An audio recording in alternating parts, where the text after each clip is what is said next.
Will robotics and AI replace 40% of restaurant workers? How does Lego help us understand unified commerce? And join us with a peek inside the first digital only Chick-fil-A. That's all ahead on this week's Digital Restaurant.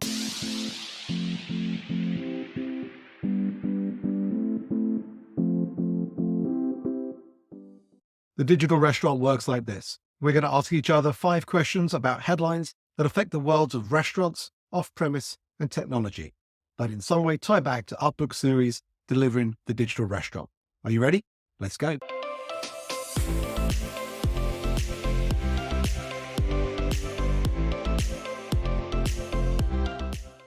Good morning, Meredith. How are you doing today? Very good. How are you, Carl? Very good, thank you. Fresh back from a nice trip to Cabo, following your lead from last month, but you've been in Vegas recently. I sure have. Last week was the Pizza Expo, one of my favorite conferences. All restaurant conferences are fun because they're filled with restaurant people. And let's be honest, people who love people, food, hanging out, generally pretty fun to be around. But the pizza people are next level. They are so just genuinely passionate and nice and excited to be there and share their pizza with you. It's really fun. What one thing did you learn about pizza that you haven't heard before? I personally learned how to spin a dough, make a pie. My spinning is not hacky sack next level like some of the people at the show do in the contest, but I learned how to make a pizza. I think I could competently make my own pizza now. That's more than I could do last week. I think you better test on Alicia I before you take that public. I think that sounds dangerous, but either way, excited to hear about your new skills. Not so new for many that have perhaps heard this term before, but our first question is around something that Joe Kaskowski wrote an article on last week around unified commerce, saying it's the new thing that everyone should take very seriously. Why is it important to you? I think this word first appeared when Q, the POS company, called themselves a unified commerce platform. And probably many people scratched their heads and said, yeah, I don't understand exactly what that means, but sure. And then PAR was the next one to say unified commerce. I'm guessing that Joe thought I should look into this and find out what they mean by unified commerce and talk a little bit about it. So thank you, Joe, for this article. You probably said it best when you said it's a bit like making Lego pieces that all fit together out of one set. You were quoted in the article, Carl, instead of trying to make something out of 5 different sets. Now, I'm going to make fun of you there because that means that you are president business and you're probably busy with the Craggle gluing the pieces together. Everything is awesome, Meredith. Everything is awesome. That fits with everything I know about you and your perfect tendencies, but it's really about making every piece of the technology talk to every other piece of the technology so that it's seamless and seamless for all users.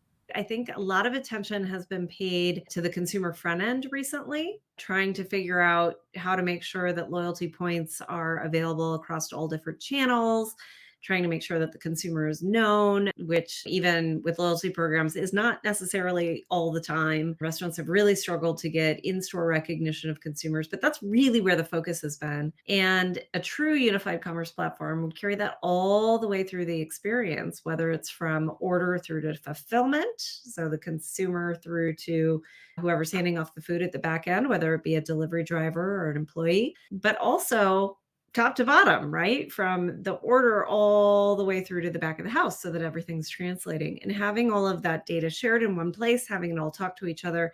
I think the win here is if you never have to export your work into another place and then combine tables together in Excel. If you've done that, then you've probably achieved unified commerce. I'm guessing that's the sign. Until you get there, probably you have some ways to go, but really truly having all the data tied together. Then he goes into detail about how do you make this work. You might consolidate your tech vendors, which as Carl, you and I have been talking about for a while, that's definitely coming slash already happening in a number of places, and improving the integrations between those tech providers. Of course, you know what I say, Carl, just go get rid of all of your tech providers and have one that is holistic to begin with. And then you don't need to worry about stitching things together. It is much easier, it turns out, to keep track of all of your data if it's all in one place. One of the things that Joe asked me in his research was about what's the difference between unified commerce and all in one technology packages. What's your answer to that? I think the word all in one is overused. It makes me crazy, actually. And I feel very badly for the restaurants out there because people will say things like, I'm your all in one delivery management platform. So you do everything? Like you do online ordering too? No, I just do delivery management. then you're not all in one. No, I'm all in one for that part of the business. It's just a meaningless term. I'm hopeful that unified commerce doesn't also likewise become a meaningless term because I think right now it means something very specific. I think that's good. I hope it doesn't get watered down. Next question for you. We had two interesting restaurant launches this week. Chick-fil-A and Mo Bettah's both launched new concepts this month. Tell us about what they were and why we're so interested in them. Mm. I'll bring up some images, Meredith, because we like to share some of the images that we've seen here.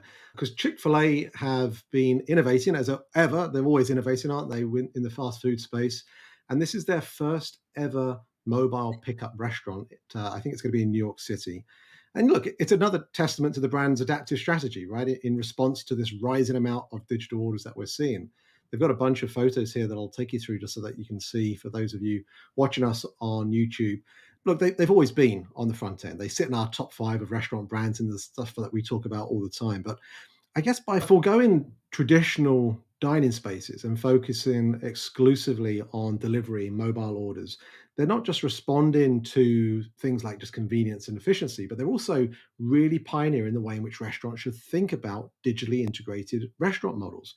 This clearly is a pathway for not just better order pickups and real-time status boards. It's also enhancing, I think, the customer experience, because we've seen that folks are wanting reduced wait times. They're wanting to have a faster experience. They're increasingly not sitting in fast food restaurants anymore. And it's really what we talked about in our latest book, where we said the digital restaurant is going to actually navigate towards either one channel or the other, as opposed to trying to do everything to everyone in one format. But it's not saying that every Chick-fil-A format will be like this. It's for where it makes most sense. The design of this particular location is a strategic move, I think, to cater to the fast-paced lifestyle of urban dwellers, particularly in bustling metropolises like New York. And I think by leveraging geofencing technology, as we're seeing in drive-through, Chick-fil-A also ensures that the order process is as seamless and as time efficient as possible. And so I think the approach acknowledges this growing preference among consumers for quick service and convenience. What sets this apart, though, is this balance between efficiency and hospitality. And when you look at the fact that this is a footprint of about 3,500 square feet, Meredith. So that is, I think, about just over half of what a typical format will be. But only 400 of those 3,500 square feet is actually dedicated to front of house. So that's a remarkable shift, I think. And so when you think about the operation itself, this location, they're forecasting, is only going to need 40 employees. And the article that we quoted in this actually says that's about 100 less than what a typical Chick-fil-A requires. Numbers are crazy, right? This is their small unit. It's only 3,500 square feet. It's got a light labor deployment. There's only 40 people compared to any other restaurant that is huge and a ton of people. So I'm Yeah. guessing that they're anticipating the volumes are going to be really high coming out of this, and hence all the space allocated to the kitchen. Absolutely. And of course, this isn't the only prototype they're working on. They've got a drive-through prototype as well. And that goes to the point I made before, in the sense that you've got to have the right solution for the right need states and the right locations that you're operating in. So look, I don't think this is just a test concept. I think this is probably a signpost for where the restaurant industry is heading. The focus on digital integration, operational efficiency, maintaining the brand ethos across technological advancement. But it's not just for the Chick-fil-A's. You mentioned 2 brands, right? So Mo Bettah's, which is a 50-unit brand, a Hawaiian concept, also announced this week their opening of a digital delivery kitchen, and they're doing that in Kansas City. But they're not doing it in isolation. There are 5 other locations in Kansas City which it's working in collaboration with. And so, much like we talked about this in the latter stages of the path to digital maturity, when you've got enough digital revenue coming through your business and it's starting to impact the efficacy of your on premise or your current operation, that's where things like this can really help. It's almost like a relieving the valve of steam on top of the operational pressure cooker, if you will. So I think it's going to be not the only one that we talk about this year. I think we're going to see a lot more concepts like this come out in the months ahead. Okay, look, before we go on, I have to put my usual request out, Meredith. If you have yet to subscribe to The Digital Restaurant, please do. If you're on YouTube, you can click the subscribe button, hit the bell so that you get notified every time we have a new video come out. Of course, if you're listening to us on a podcast, please subscribe there. And wherever you're listening to us, we would always appreciate a nice 5-star rating. Makes Meredith's day in particular. And, look at that smile. Who doesn't want that smile from Meredith?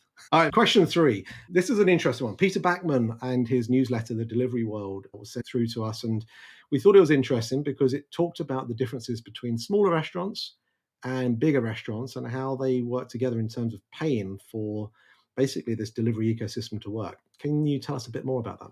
First of all, anyone who doesn't know who Peter Brockman is, you should. He has an absolutely excellent podcast called The Delivery Prophets. It's got a little bit of a European flair to it. He's based in the UK, so he talks a little bit more about things that are happening over there. But the themes are very consistent, as we found with our podcast last week when we went through the European Restaurant Trends Report. There's not a lot of unusual things going on that do not also apply over here. This week's blog post from Peter was no exception. He was talking about how small brands subsidize larger brands. He started out with a couple of examples from places that we all find familiar, things like distributors, as an example, where really large brands are maybe going to take distribution in-house, or they're going to be such a large percentage of a distributor's business that they're going to get a fantastic deal. And it's the smaller guys who usually end up paying full fare. Then he applied that same concept to the delivery world. I think everyone knows that the big brands are able to leverage their brand power and their incredible order volume to get better deals on third-party platforms in terms of commissions and delivery rates than can a smaller restaurant get. His conclusion from the state of affairs is that for these platforms to work, they really, in effect, are using those small restaurant players paying the higher fees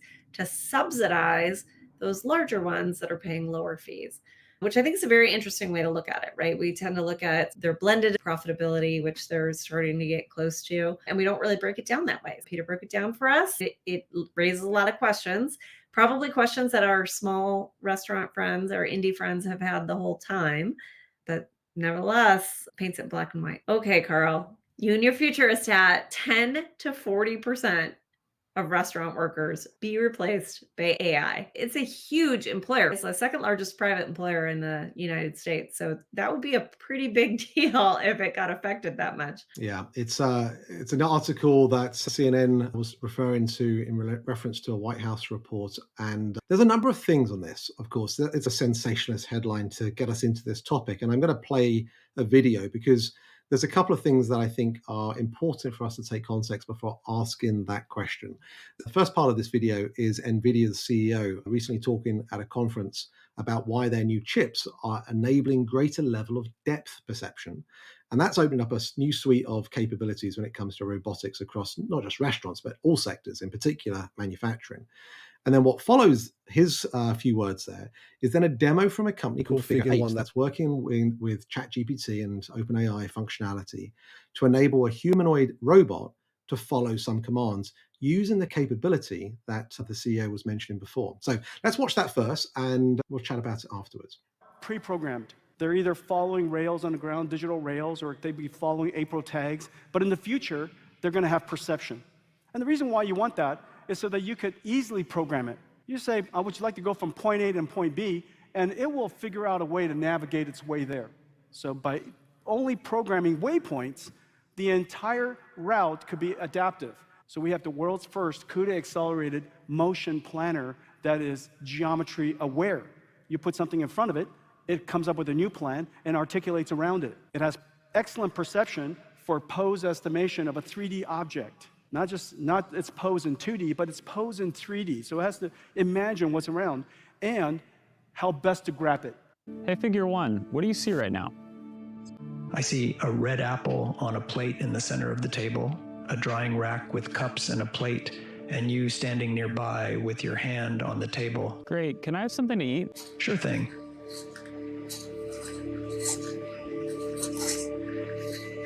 Great.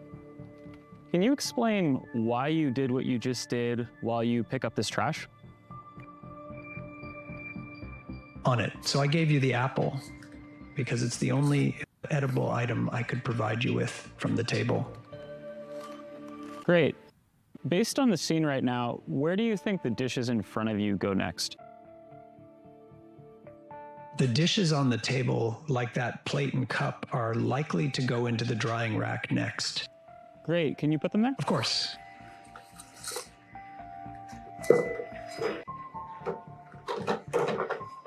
All right. How do you think you did? I think I did pretty well.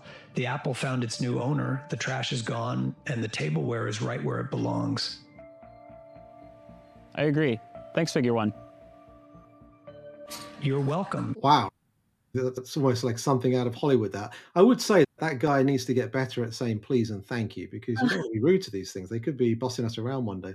Now, look, first of all, this week it was reported, as I mentioned, that about 10% of jobs are going to get lost to AI. And it was also reported in that same article that 40% of those in the third decile of earnings would be affected seriously by it. So, as you mentioned, Meredith, big workforce when we talk about restaurants. It's an industry that supports 10%, I think, of the American workforce. And this whole thing does open up a few thoughts on where we could see things like this appearing. Could a robot be programmed to wash dishes, prep certain ingredients, and place them to a refrigerated holding unit? Would this remove a repetitive and somewhat less loved role in the restaurant kitchen, right? What we're not hearing right now is about robotics and AI being able to interpret things like taste or smell. So I think those of you that are in the culinary arts and fine dining scene are safe. But if what we're seeing on this demo here from the company is getting hundreds of millions of funding, and chip makers like NVIDIA are soaring to huge gains on the S&P and NASDAQ, it's no surprise why everyone right now is talking about AI. That's where I think we get lost on this definition of AI, because 95% of the stuff we hear when someone says, oh, it's artificial intelligence this, artificial intelligence that, it's not. It's advanced algorithms.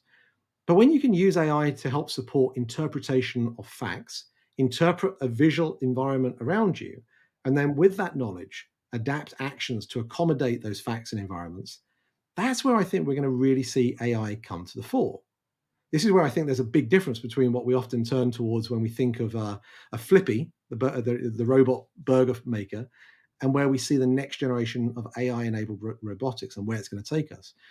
I think we'll see robots play a role in the kitchen at some point, especially when you're talking about repetitive tasks that are commonly undertaken, cleanup and prep in particular. But that's only going to happen if and when the cost of doing so comes down. And we know, as we've seen in many other areas of automation, it's still quite expensive.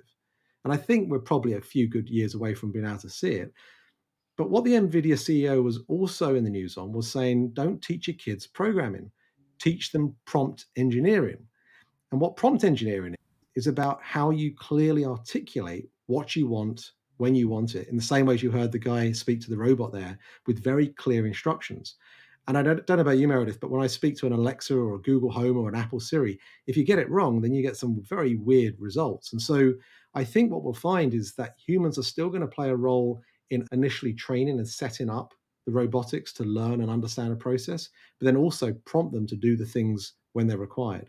The last thing I'll mention is very interesting to hear the tonality of that robot's voice and the fact that it was a human-shaped robot. It's almost like we're trying to say they are humanoid in nature, and it's almost like they were trying to give them a personality, and that was a little scary. That was a little scary. I think he even at some point said, He did. That's right. Yes. And honestly, I thought, oh, this is fake. There's just a guy on a microphone in the background talking, because no robot would say. But I think actually they put that in there to make it disarming and seem like it, as you said, is very humanoid. Now, it turns out humans are pretty remarkable. We can do a lot of really cool stuff. So maybe the humanoid shape and approach isn't that bad. Absolutely. And maybe it'll make them folks that we want to work alongside as opposed to replace. So we'll have to see. I think, as I say, I think this is going to be a while yet before we see it in our restaurant kitchens. But when we talk about labor crises, when we talk about the challenges associated to attract people into our industry, I can see a place in the future for them. The question is when and at what cost to the wider societal and economic condition. Okay, let's move on. Our last article this week about a company I know well, Loop AI. They have raised $6 million, and it'd be great for you to tell everyone a bit about Loop AI and what they're doing to help restaurants and why that problem exists. Congratulations, Loop AI. We always love to hear our funding news. Well deserved and very exciting. Loop, I would say, is the best funded of a group of companies who do something very similar. Other ones being companies like Whoosh or GrubCon, who help keep track of what's going on with third-party revenue, especially in the case of chargebacks. So they're helping a lot with the accounting and tracking and tying specific transactions to specific events. And then when things go awry and there's maybe order cancellation or things like that, helping to intervene and argue with DoorDash and Uber and the like on the restaurant's behalf to get money back. Very useful. And I think, as you said, a good tool for the CFO. We've got a lot of tools out there that benefit marketing and operations, but this is one that's really going to benefit the CFO. All of that being said, the fact that it is needed to begin with is what bothers me here. The fact that it is so difficult to keep track of what's going on with revenue and then matching that to actual transactions and then further matching that to cancellations and chargebacks and then further having to argue about said cancellations and chargebacks is a symptom of what's wrong with this third-party delivery system. And one opportunity could be that the third parties themselves do a better job with reporting, do less cancellations and chargebacks, don't blame the restaurant as often when something is missing, don't charge for the entire order when it's just the Coke that's not there, right? There's a lot of other things that would be better than having to get yet another piece of technology to solve a problem that shouldn't exist in the first place. I think we all agree in the best world, what would happen is we would get direct first party orders from our consumer, and we would be, as restaurants, responsible for doing customer win back and correcting any problems as they arise. But that's not the world we're in. The world we're in is a very complicated third party world where you've got a restaurant, you've got a platform, you've got a driver who's employed by neither one of them, and then you've got the consumer. And that complicated state of affairs, as long as it exists that way, is going to lead to a lot of questions, a lot of complexity that probably needs yet another piece of software to fix. Yeah, I think you're right. The challenge that exists is because you've always got this middleman, right? You have this middleman involved in the sense of a marketplace. And last time we reported about the new regulation in Florida, where the restaurant is going to have this ability to talk to the consumer. I wonder whether platforms like Loop are going to be able to help or hinder in that regard, and how that's going to play out, because I think everyone's going to be watching Florida. It's very rampant in the restaurant industry. It also happens on the supplier end, especially with the small restaurants where they just don't have the same power, both in terms of market power, but also in terms of manpower to keep track of what's going on with their suppliers. And you often hear stories of the price of potatoes or whatever doubled overnight. Why did that happen? You go back and ask, and it turns out, oh, we'll fix that. And they bring it back down. But if you hadn't asked, it just would have been doubled forever, right? And they know that there's nobody sitting there on the other side looking through every single bill, asking every single question. And they can't do it with the big guys because, of course, the big guys employ fleets of people and technology to keep track of all this stuff. It makes me wonder, is it just the restaurant industry that has these challenges? Is it just because of the fragmentation and so many different SMBs in the space that bigger companies think that they can do things like this? I don't know. It's the nature of the fulfillment of it as well, isn't it? It's because it's something that is ordered very close to the moment when it's fulfilled. You don't run into customer issues on Expedia or Booking.com, for example, because it's not typically for something that's going to be fulfilled within that hour. You don't see Amazon, when they're doing their hour-long deliveries, necessarily fulfilling from independent retailers. It's usually from one of their fulfillment centers, right? So it feels like it probably is just a restaurant-only type of issue. Doesn't necessarily mean we haven't solved for the problems yet. And ultimately, I think it does come down to really developing the right format, like we talked about in the second article, and then also being able to just keep that focus on operations so that you are creating a better experience for off-premise customers. Look, Meredith, we could keep talking about these things all day long, as always, but our time is up. Thank you as ever for joining us. If you have any questions, any comments about what we've discussed today, do you think robots are going to be appearing in your kitchen sometime soon? What do you think about unified commerce? Is it the future? Please let us know. Always love to receive your comments. And if you have any articles yourself that you'd like us to cover, please send them on. But until next time, thanks for listening. The Digital Restaurant Podcast is available for you to follow and subscribe wherever you listen to your podcasts. Watch us, rate us, and subscribe to The Digital Restaurant on YouTube, and follow along on all our social media digital restaurant channels. Thanks for listening.